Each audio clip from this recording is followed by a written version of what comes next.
हाँ मम्मी जी, खूब तारीफें बटोर लो कॉलोनी में। जब सुबह 6 बजे ही पूरा दिन का लंच और डिनर एक साथ बनाकर फ्रिज के डिब्बों में लॉक कर दिया जाए और उसे केवल 2 मिनट माइक्रोवेव में गर्म करना हो तो खाना लेट कैसे होगा भला? मेरी तो दोनों हाथों में लड्डू हैं। लेकिन बहानों की बुनियाद पर खड़ा प्रिया का यह सुखद महल बहुत दिन नहीं चलने वाला था। अगले दिन सुबह सुबह देवर अंकित डाइनिंग टेबल पर बैठता है और प्रिया को देखकर अपनी फरमाइश रखता है। भाभी, पिछले एक हफ्ते से हम ये रूखा सूखा खाना खा रहे हैं। आज दोपहर के लंच में प्लीज मेरे लिए बढ़िया फूले फूले और मसालेदार छोले भटूरे बना दो ना। शादी के पहले दिन जो आपने वो खस्ता छोले बनाए थे ना, वो बना दो। अरे देवर जी, बस इतनी छोटी सी बात। आप कॉलेज से आओ, दोपहर को डाइनिंग टेबल पर आपको आपके स्पेशल गर्मा गर्म छोले भटूरे तैयार मिलेंगे। भाभी के होते हुए टेंशन नहीं लेने का। यार, छोले भिगोने और भटूरे का आटा गूंथने में तो कम से कम 3 घंटे लगेंगे। वो तुरंत अपना स्मार्टफोन निकालती है और ब्लिंकिट खोलती है और तुरंत ready to eat frozen bhature और रेडीमेड छोले मसाले का पैकेट ऑनलाइन ऑर्डर कर देती है। 10 मिनट में डिलीवरी बॉय सामान दे जाता है। प्रिया उसे सुबह ही फ्रिज में छुपा देती है। दोपहर के ठीक 2 बजते हैं। सभी टेबल पर आकर बैठते हैं और चिल्लाते हैं, भाभी भूख लगी है, छोले भटूरे लाओ। प्रिया मुस्कुराती हुई किचन में जाती है। वो गैस चालू करके कढ़ाई में तेल चढ़ाती है। वो उन पैकेट वाले फ्रोजन ठंडे भटूरों को निकालकर तेल में डालती है। चूंकि फ्रोजन और बासी मैदा थे, इसलिए वो कढ़ाई में पूरी तरह फूलते नहीं हैं और पिचके कड़े से बन जाते हैं। इधर वो रेडीमेड छोले के पैकेट को कुकर में पलटकर 2 मिनट में गर्म कर लेती है। वो फटाफट प्लेट सजाकर टेबल पर लाती है। बहू, भटूरे तो गर्मा गर्म गुब्बारे की तरह फूले और साफ सुथरे अच्छे लगते हैं ना। तेरे ये भटूरे इतने चिपके कड़े और पापड़ जैसे क्यों दिख रहे हैं? ये फूले क्यों नहीं? अरे मम्मी जी, आप खाकर तो देखिए। वो असल में बाहर गर्मी इतनी ज्यादा है ना, 50 डिग्री तापमान है। इस भयानक उमस और गर्मी की वजह से मैदा अपना खमीर बहुत जल्दी छोड़ देता है और भटूरे पूरी तरह से फूल नहीं पाते। अरे भाभी, ये कैसे छोले भटूरे हैं? ये भटूरा तो पूरा रबर के टायर की तरह खींच रहा है, चबाया भी नहीं जा रहा है। और इन छोलों का स्वाद तो देखो, इसमें वो स्वाद घर का है ही नहीं। इसके दाने भी अंदर से कच्ची और कड़े हैं। अंकित गुस्से में अपनी प्लेट आगे खिसका देता है। राहुल और सतीश जी भी 2 निवाले खाकर कड़ेपन की वजह से आधा खाना छोड़कर टेबल से उठ जाते हैं। पूरा खाना टेबल पर ही बर्बाद हो जाता है। इस तरह सुबह का बना बासी खाना टेबल पर बर्बाद होने लगते हैं। घर के लोग अंदर ही अंदर चिढ़ने लगते हैं। आखिरकार महीने का आखिरी हफ्ता आ जाता है। एक शाम ससुर सतीश जी हाथ में घर की ग्रोसरी का बिल और बिजली का लंबा बिल थामे हॉल के सोफे पर सिर पकड़कर बैठे हैं। उनका चेहरा गुस्से से लाल है। अरे कमला, ओ कमला, जरा इधर आओ तो। ये इस महीने हमारे घर का पूरा बजट कैसे हिल गया? ये बिजली का बिल पिछले महीने से 3 गुना ज्यादा, यानी 25,000 रुपए कैसे आ गया? और ये ग्रोसरी और सुपरमार्केट का बिल तो देखो, आसमान छू रहा है। राशन का खर्चा दुगना हो गया है। ऊपर से ये बच्चे अंकित और तनीषा रोज बाहर का खाना खाने के लिए अलग अलग से अपनी पॉकेट मनी उड़ा रहे हैं। अरे घर में हो क्या रहा है? मुझे क्या पता था सतीश जी, आजकल बच्चे घर का खाना छूते तक नहीं। पूरा खाना रोज डस्टबिन में बर्बाद जा रहा है। सब कहते हैं कि खाने में वो स्वाद नहीं आ रहा, बदबू आती है। तभी प्रिया अपने कमरे से बाहर आती है। मम्मी जी, पापा जी, आप लोग फिजूल में परेशान हो रहे हैं। राशन और बिजली का बिल तो बढ़ेगा ही ना। अब आपके ये लाडले बच्चे अंकित और तनिषा रोज दोपहर को मैंगो शेक, कोल्ड ड्रिंक और स्मूथीज बनाने के लिए दिन में 10 बार हाई वॉट की मिक्सी ब्लेंडर चलाएंगे और 24 घंटे अपने अपने कमरों का एसी 16 डिग्री पर चलाते हैं। तो बिल क्या पड़ोसी के नाम पर आएगा? और रही बात इन लोगों के बाहर जाकर खाने की, तो पापा जी, इन्हें तो बस बाहर घूमने फिरने का बहाना चाहिए। ये जानबूझकर मेरी इतनी मेहनत से बनाए गए अच्छे भले पौष्टिक खाने को बेस्वाद और बुरा कहते हैं ताकि इन्हें बाहर जाकर चाट पकौड़े पिज्जा खाने का मौका मिले। इसमें मेरी क्या गलती है? प्रिया इतनी तेज आवाज, आत्मविश्वास और सफाई से झूठ बोलती है कि सीधे साधे ससुर जी उसकी बातों को सच मान लेते हैं। वो गुस्से में आकर उल्टे अंकित, तनीषा और राहुल को डांट लगा देते हैं। अरे तुम लोग बिजली बर्बाद करते हो और बाहर का खाना खाते हो। तीनों भाई बहन अपना मुंह बनाकर रह जाते हैं, पर प्रिया मन ही मन अपनी जीत पर मुस्कुराती है। अगले दिन दोपहर के ठीक 3 बज रहे होते हैं। प्रिया अपने कमरे में एसी की ठंडी हवा में घोड़े बेचकर गहरी नींद में सो रही है। नंद तनीषा भारी गर्मी में कॉलेज के क्लासेस अटेंड करके भूख से बेहाल होकर घर लौटती है। वो हॉल में आकर अपनी भाभी को आवाज देती है, भाभी, ओ भाभी, उठो प्लीज ना, मुझे बहुत तेज भूख लगी है, कुछ खाने को दो ना। प्रिया का जवाब नहीं आता। तब तनीषा थक हार कर खुद किचन में जाती है।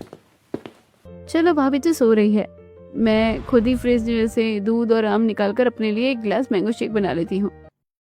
वो मिक्सी का प्लग लगाने के लिए जैसे ही रसोई के बड़े डबल डोर फ्रिज के पास जाती है और उसका हैंडल पकड़कर फ्रिज का दरवाजा पूरा खोलती है, उसकी आंखें फटी की फटी रह जाती हैं। हे भगवान, ये तो कबाड़ खाने जैसा है। बाजार से लाई गई महंगी कटी कटाई सब्जियों के आधे इस्तेमाल की गई plastic wrappers, ready to mix, paneer, दाल मखनी की ग्रेवी के खाली और बड़े पैकेट, सुबह की बनी सूखी कड़क पराठे। भगवान। प्रिया उस दिन फ्रिज में ताला लगाना भूल जाती है और ये सब देखकर तनीषा का दिमाग घूम जाता है और वो गुस्से और अचरज के मारे जोर से चिल्लाती है। मम्मी, ओ मम्मी, पापा, बुआ जी, जल्दी आओ, सब लोग जल्दी रसोई में आओ और देखो यहाँ क्या रखा है। जल्दी आओ मम्मी, वरना मैं पागल हो जाऊंगी। तनीषा की चीख सुनकर हॉल से सास कमला जी, कमरे से बुआ सास कजरी जी और मौसी सास शारदा जी हांफती हुई दौड़ती हुई किचन में आती हैं। क्या हुआ तनीषा, क्यों दहाड़ मार रही है दोपहर में? कोई चोर घुसा आया है क्या रसोई में? चोर नहीं मम्मी, ये देखो, ये रहा रात का खाना जो सुबह ही बन गया था, ये रहा दोपहर का बासी खाना, ये रही बाजार के रेडीमेड रसायनों वाले मसाला और कट्टी सब्जियों के पैकेट। जो खाना 5 मिनट में टेबल पर आ रहा था वो कोई ताज़ा खाना नहीं था, बल्कि सुबह ही पूरे दिन का खाना बनकर फ्रिज में ठूसने का और उसे माइक्रोवेव में गर्म करने का बासी खेल था। फ्रिज का ये खौफनाक नजारा देखकर सास कमला जी के पैरों तले जमीन खिसक जाती है। तभी बाहर इतना शोर और चीख पुकार सुनकर प्रिया भी हड़बड़ाती हुई अपनी आंखें मलती हुई किचन में आती है। किचन में सबको फ्रिज के सामने खड़ा देखकर और फ्रिज का दरवाजा पूरा खुला देखकर उसके हक्के बक्के छूट जाते हैं। ये है तेरी 5 मिनट वाली तीनों टाइम का खाना बनाने वाली रसोई। तू रोज सुबह 6 बजे ही हम सबके उठने से पहले पूरे दिन का बासी खाना एक साथ बनाकर इस फ्रिज में ठूस देती थी, बासी खाना खिलाती थी जो हमें। अरे मम्मी जी, मेरी बात तो सुनिए। वो दरअसल बाहर गर्मी इतनी ज्यादा थी, 50 डिग्री तापमान था। मेरा उस तपती रसोई में मन नहीं लग रहा था, चक्कर आ रहे थे, इसलिए मैंने आज ही सुबह सब एक साथ ये बना कर रख दिया था। प्लीज मेरी बात का यकीन कीजिए मम्मी जी, मैं रोज ऐसा नहीं करती। उस दिन तो जैसे तैसे प्रिया बात संभाल लेती है, लेकिन अब प्रिया की चालाकी रोज की बात हो गई थी। लेकिन बासी खाने का सच ज्यादा दिन नहीं छुप सका और एक दिन, भाभी ये क्या, आपने सुबह के बचे पराठे ओवन में गर्म करके दे दिए, ये रबर की तरह खींच रहे हैं, मुझे नहीं खाना। प्रिया, इस दाल में से अजीब सी महक आ रही है, क्या ये 2 दिन पुरानी फ्रोजन ग्रेवी है? मैं भूखा सो जाऊंगा पर ये कचरा नहीं खाऊंगा।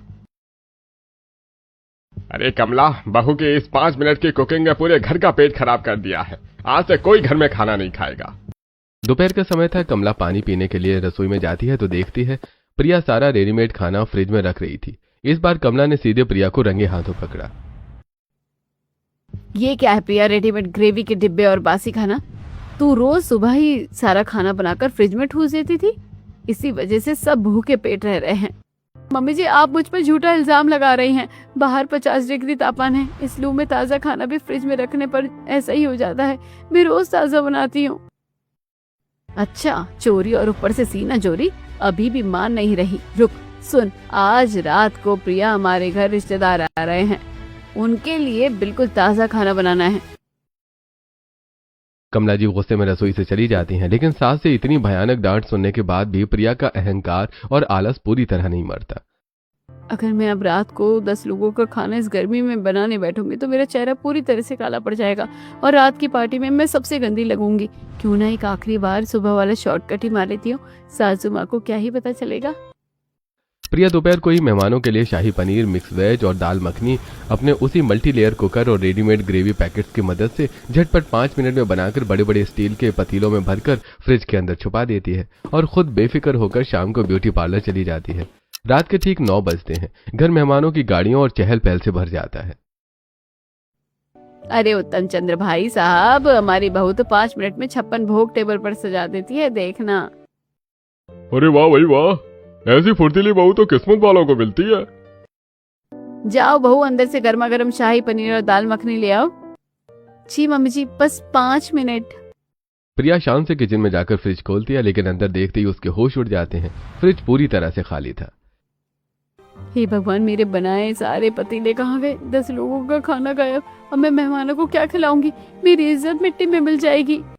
प्रिया को रोते हुए देखकर सास, राहुल और सारे मेहमान किचन के दरवाजे पर आ जाते हैं। क्या हुआ बहू, 5 मिनट हो गए, कहाँ है खाना? खाना वो मम्मी जी खाना मुझे नहीं पता, खाना कहाँ चला गया। मैं तो दोपहर को ही सारा खाना मेहमानों के लिए एडवांस में बनाकर बड़े पतीलों में इसी फ्रिज में अंदर रखकर पार्लर गई थी। क्या? अरे दोपहर का बना हुआ बासी खाना? कमला बहन जी, इसका मतलब आप हमें 50 डिग्री की भयानक जानलेवा गर्मी में दोपहर का बना हुआ बासी और सड़ा हुआ खाना रात के 9 बजे खिलाने वाली थी। अरे भैया, ऐसा बासी पैकेट वाला खाना खिलाकर क्या आप अपने मेहमानों की जान लेना चाहती हैं? अरे भाई साहब, ये तो रोज का नाटक है चालाक बहू का। ये 5 मिनट वाली बहू कोई जादूगरनी नहीं है, बल्कि रोज सुबह ही पूरे दिन का खाना और रेडीमेड पैकेट्स फ्रिज में ठूस देती थी और खुद पूरा दिन नेटफ्लिक्स देखकर मॉल में ऐश करती थी। आज ये हमारे खास मेहमानों को भी वही सुबह का बासी कचरा परोसने वाली थी। अच्छा हुआ इसकी चोरी पकड़ी गई। प्रिया पूरी तरह से टूट जाती है, उसका घमंड चकनाचूर हो जाता है। वो फूट फूट कर रोते हुए सीधे सास कमला जी के पैर पकड़ लेती है और घुटनों के बल बैठ जाती है। मम्मी जी, मुझे माफ कर दीजिए, मुझसे बहुत बड़ी गलती हो गई है। मैंने आलस और अपने लुक के चक्कर में आपको सबको धोखा दिया। पर प्लीज, इस वक्त मेहमान भूखे बैठे हैं, हमारी बहुत बदनामी होगी। कोई भी हमारे घर से भूखे बैठ जाएंगे।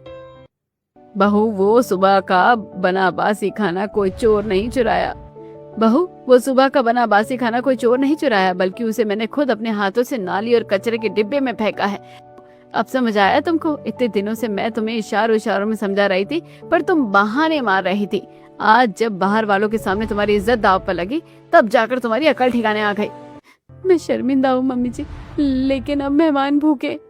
तनीषा बेटा, जाओ अंदर वाले दूसरे कमरे में वो हमारे गरम वाले बड़े इंसुलेटेड पतीले लेकर आ जाओ जरा। तनीषा मुस्कुराती हुई अंदर के कमरे से गर्मा गर्म ताजी बनी हुई कढ़ाई पनीर, बूंदी का रायता और बासमती चावल के बड़े बड़े पतीले लेकर आती है। चिंता मत कर बहू, जब तू पार्लर गई थी तब मैंने बुआ जी और तनीषा ने मिलकर खाना खुद अपने हाथों से प्यार से बनाया था। लेकिन बेटा प्रिया, शॉर्टकट और झूठ से कभी जिंदगी की गाड़ी नहीं चलती। अगर तुम्हें इस भयानक गर्मी में इतने बड़े भरे पूरे परिवार का खाना अकेले बनाने में कोई दिक्कत या थकावट थी, तो अपनी सास से साफ साफ और खुलकर बात करनी चाहिए थी ना। मुझे माफ कर दीजिए मम्मी जी, आज मेरी आंखें पूरी तरह से खुल गई है। आज के बाद मैं अपनी सुख सुविधा के लिए कभी ऐसी बासी शॉर्टकट नहीं अपनाऊंगी। हमेशा पूरे परिवार के लिए हमेशा ताज़ा और सेहतमंद खाना ही बनाऊंगी। चलो चलो, अब रोना बंद करो, सारा मेकअप बह जाएगा। हम मुस्कुराते हुए मिलकर सब मेहमानों को ये ताज़ा खाना परोसते हैं। हाँ, और हाँ सुन, कल सुबह से ही तुम्हारी मदद के लिए रसोई के बाकी कामों के लिए हम एक अच्छी सी 24 घंटे वाली मेड रख देते हैं। सास की बात सुनकर प्रिया के सारे आंसू खुशी में बदल जाते हैं। वो मुस्कुराती हुई अपनी सास के साथ मिलकर सभी मेहमानों को ताज़ा और स्वादिष्ट खाना परोसने लगती है।